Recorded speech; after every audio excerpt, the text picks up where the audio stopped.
Hello, everyone. Thank you so much for joining me today in this class. I hope that you're all safe and well and that you managed to get electricity back or some reliable source of Wi-Fi so you can view this class. So again, we know that we are going through some difficult times on the island and that a lot of you could be making a special effort to pursue this course. So we're very grateful to have you here with us, and we're going to do whatever possible to help you accomplish your goals of having this certificate from Edu Academy.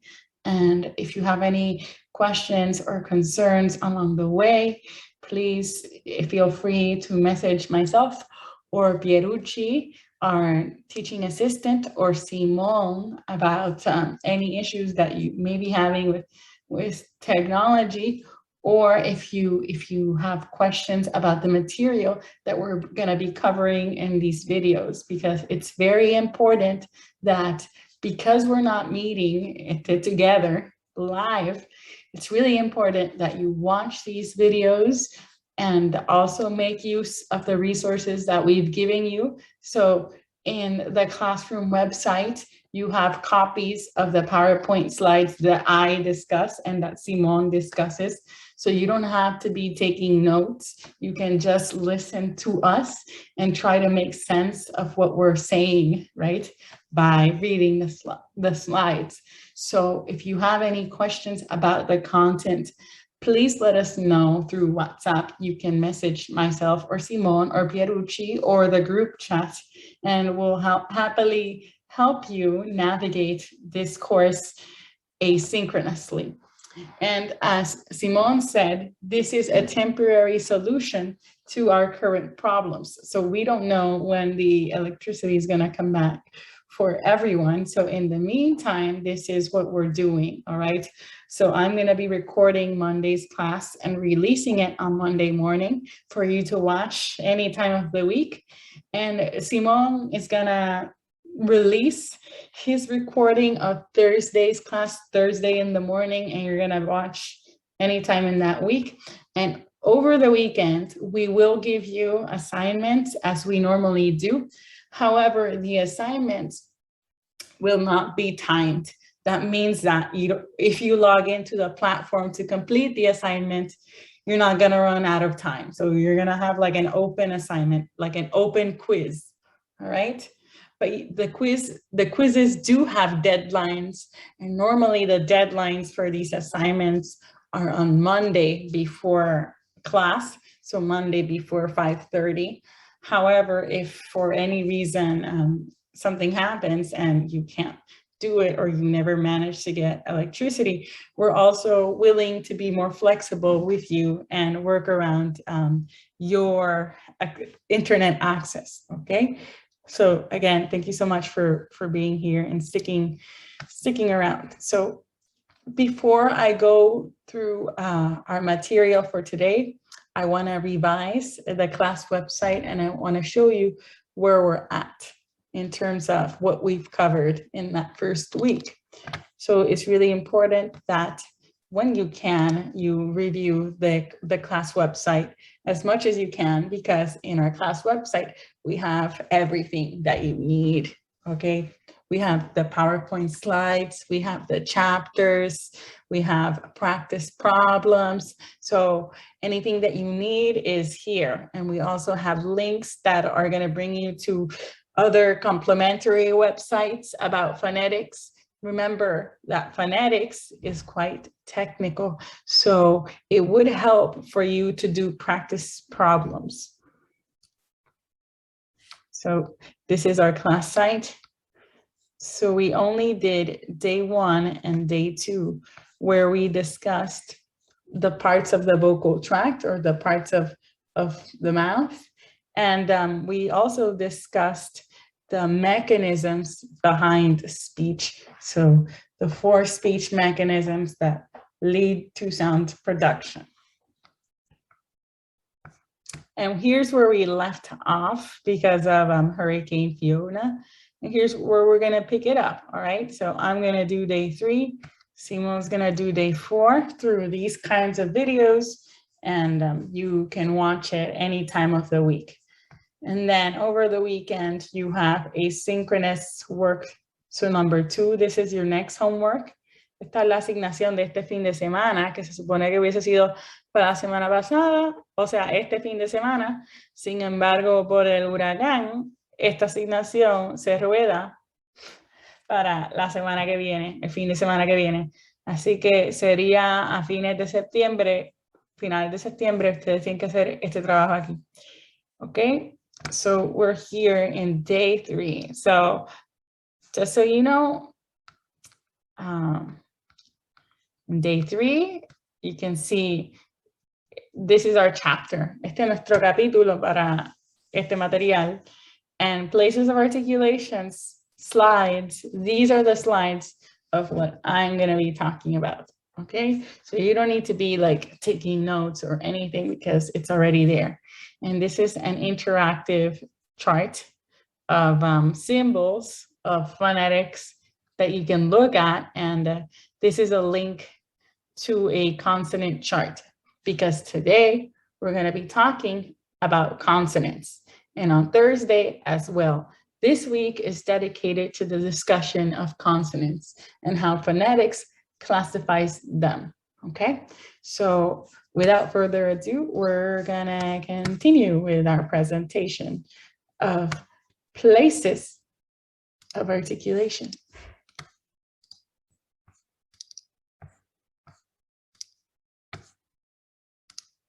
Okay, here we are, places of articulation.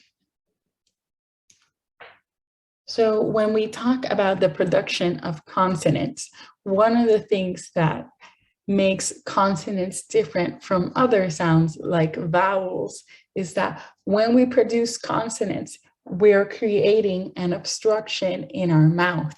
So we're obstructing the airstream from our lungs with one of our articulators in our mouth.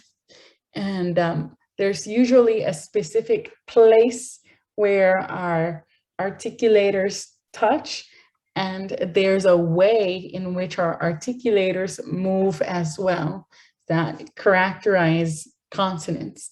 So, in other words, cuando hablamos de consonante, hablamos de los sitios donde la lengua toca qué, o sea, el sitio donde se obstruye el aire, y también la manera en la cual el aire está siendo obstruido, o sea, cuál es gesto.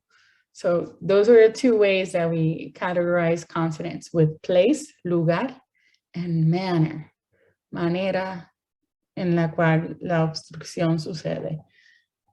And some of the primary parts of my mouth that are involved with consonantal obstruction are the following. So often the primary cause is by the motions of the lips, los labios. So our lips come together and then they come apart. So they come together temporarily and then release and the air comes out.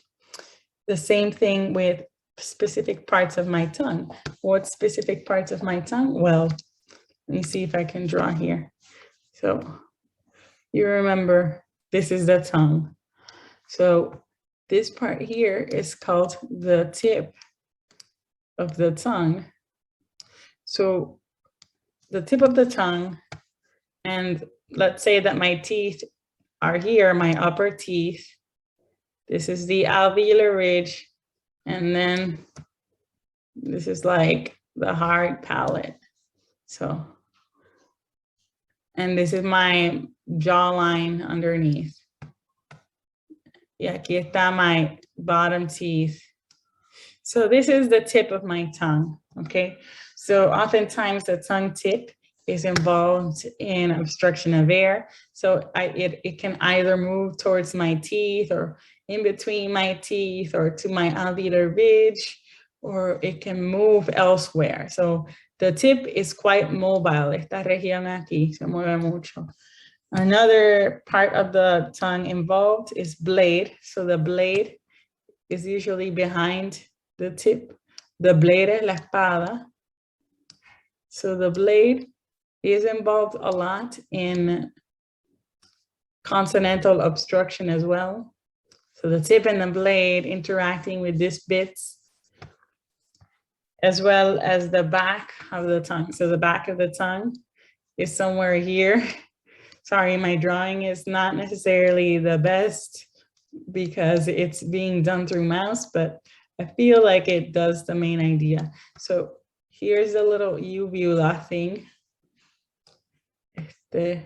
Here's the back of my vocal tract.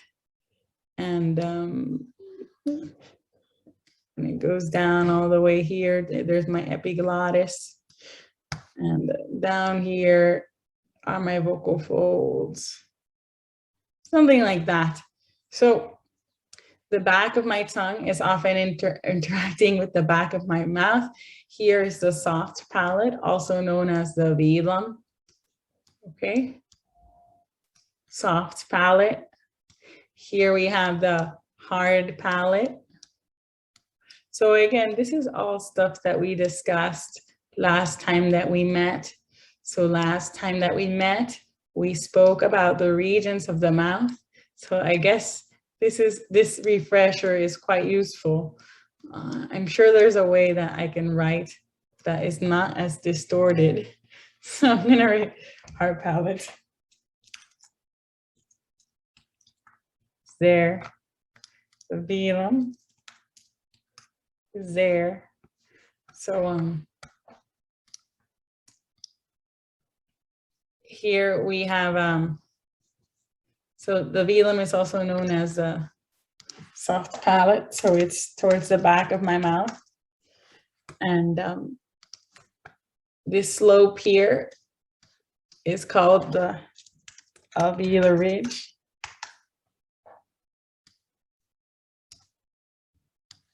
So again, my drawing isn't up to scale necessarily. This bit here, this middle bit between the hard palate and the alveolar ridge is called the palatal alveolar region. Palatal or post alveolar region. What it means is that that sound is after the alveolar, but before the hard palate.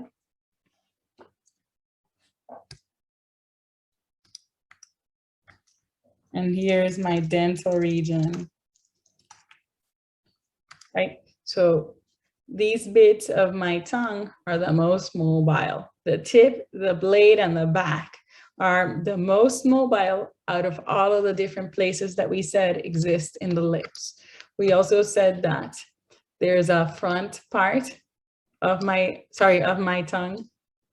This is the front part of the tongue, front. And there's a center part that's there directly beneath the hard palate.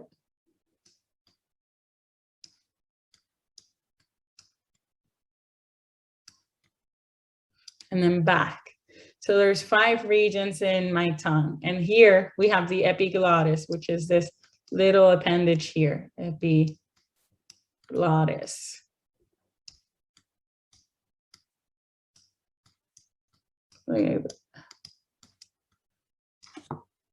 Okay, so like it's tip, blade, front, center, back.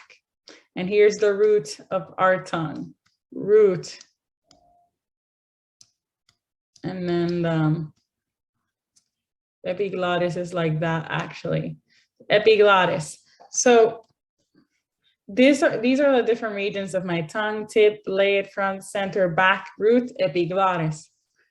And this is the upper part of my vocal tract. Dental alveolar ridge, palatal postalveolar region, hard palate, and soft palate. Here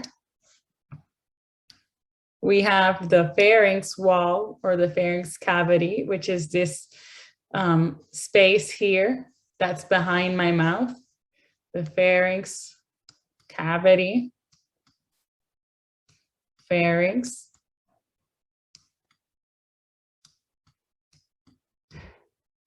Just all of this here. And up here, we have our nasal cavity. Our nasal cavity, or our nasal tract.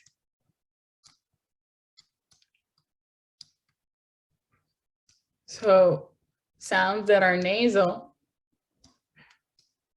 are characterized by the air from the lungs that goes through the windpipe, right? Air goes up through the larynx. This is the larynx. Through the vocal folds,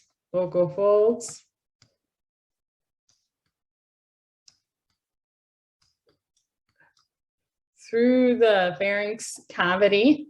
So once it's here, the motions of the velum will determine whether the air that is escaping goes out through my mouth or whether it comes out through my nose. So if it's going out through my nose, this here is gonna go down and it's gonna block the air from escaping through my mouth. And when the velum is lowered, the sound is nasal. However, when the velum is pressed against the pharynx wall, if the velum is pressed towards here, then it's blocking the air from escaping through the nose, so that, sorry.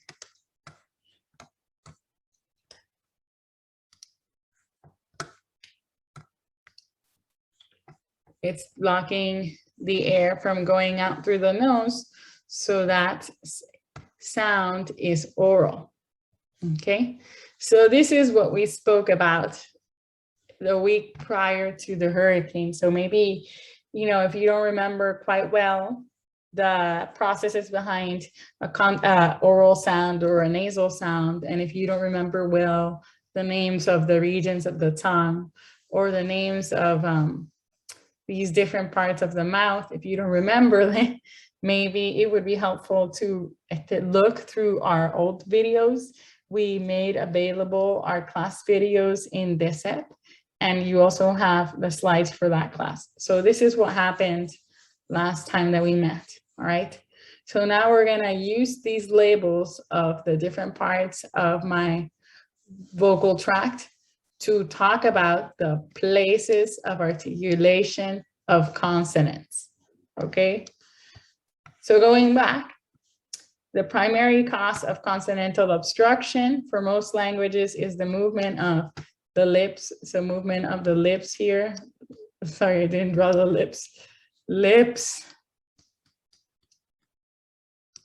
lip, the movement of the lip, of the tongue tip, of the blade, and of the back of my mouth. These are the most mobile regions of our vocal tract.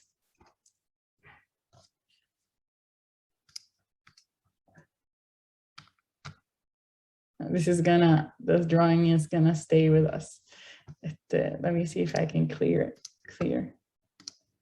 So that means that when we talk about the place of obstruction, then we can rely on those labels of the vocal tract. So we said lips or labial. We have also sounds that are produced with my lips and my teeth, labiodental. So these are some labels that we discuss when we talk about consonant air obstruction. So bilabial sounds are those that are characterized by the coming together of both of my lips and then coming apart and releasing the air. So the lips come together for the first sound in these words.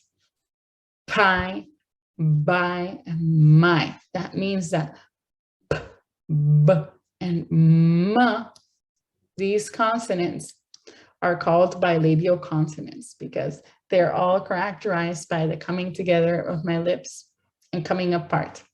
P, b, m. And they both involve both of my lips. Los dos están involucrados. Whereas labiodental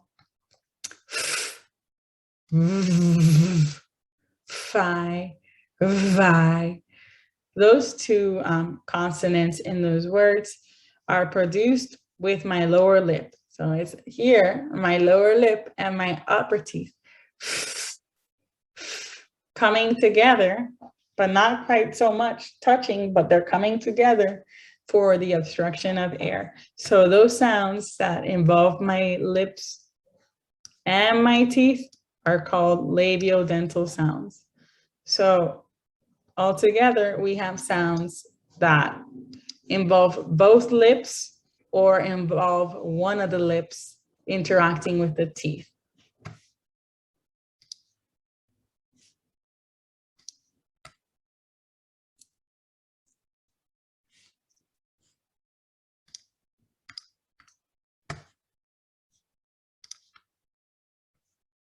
Then we have other kinds of dental sounds. So we said in the other slide that we have labiodental sounds, which involve my lips and my teeth, but we also have dental sounds. So dental means that they use the teeth alone, or there's a temporary obstruction of air that happens in los dientes, in the teeth, specifically with my tongue blocking or pressing against my teeth in some way or form. So, for instance, this consonant sound and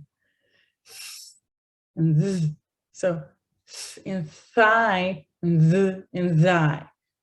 Now there's a slight difference between these two sounds, even though they are represented by the same pair of symbols, th, th. The slight difference is that the first th in thigh happens when my tongue is between my teeth. So my tongue is between my teeth, thigh. So that first th is called interdental. However, for the second th sound is produced with the tip of my tongue behind my teeth, not in between my teeth, it's behind my teeth. Za.